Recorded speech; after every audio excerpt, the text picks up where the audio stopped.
For those of you who are veterans of the channel, you'll know that a common theory I have is that after the Borg threat and the beginning of the Dominion Cold War, Starfleet began to make ships of war that daylighted as science vessels. Required to stay within the confines of the charter that formed them, you know, the one created by the Federation, proving Starfleet is an entity only as long as the Federation exists. You should try actually watching the goddamn shows, Kedwalski. Starfleet would be required to construct vessels that had facilities for science while making sure that these same vessels could kill anything that was an affront to them. One of the designs that prove this without question is the Intrepid Class, a ship that was claimed to be a long-range science vessel yet was the fastest ship in the fleet in the 24th century, had more weapons than God, and no astrometrics. Cause astrometrics isn't needed for deep space adventures, don't you know? The Intrepid, along with being a science vessel, served in the capacity of support craft and courier during the Dominion War, and was retrofitted in the 25th century to better suit the needs of the affairs of the Alpha and Beta quadrants.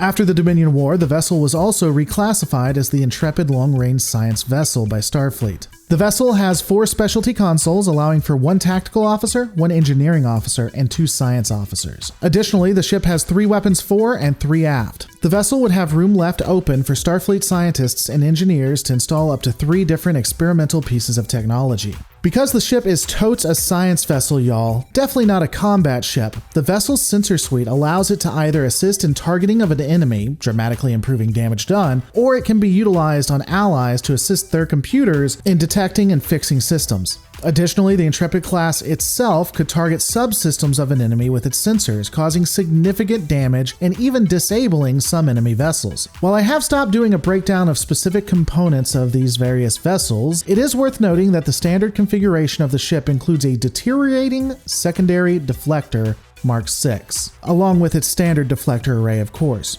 This secondary deflector could specifically cause additional damage and even hinder enemy vessels, as all science vessels meant for purely scientific endeavors are ought to do. Thanks to the glut of society, miniaturization technology, and industrial replicators, a galaxy that is so war-torn that shuttles can't go out on their own without being destroyed would have Starfleet allowing their captains to customize these designs. This would include the standard Intrepid class design that we see in the 24th century and is iconic throughout the galaxy, even into the 25th century. There would also be the Cochran class vessel, which is named after Zephram Cochran. The ship is bulkier than the other designs and is claimed to be the toughest of the Intrepid series. Additionally, the ship is said to be able to survive longer in deep space, though there is no real evidence of this. The Discovery class has a blurb about this specific ship being brand new, that the nacelle design is different and it having experimental pylons and fins and is so brand new, totally awesome, guys, when we all know it's modeled after the original series and Discovery era.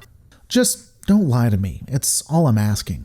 The Bellerophon class, I know I just said it wrong, is based on the iconic Intrepid class, but with a more advanced look. It has a unique half-moon shaped deflector and distinctive blue buzzard, as well as a wider hull.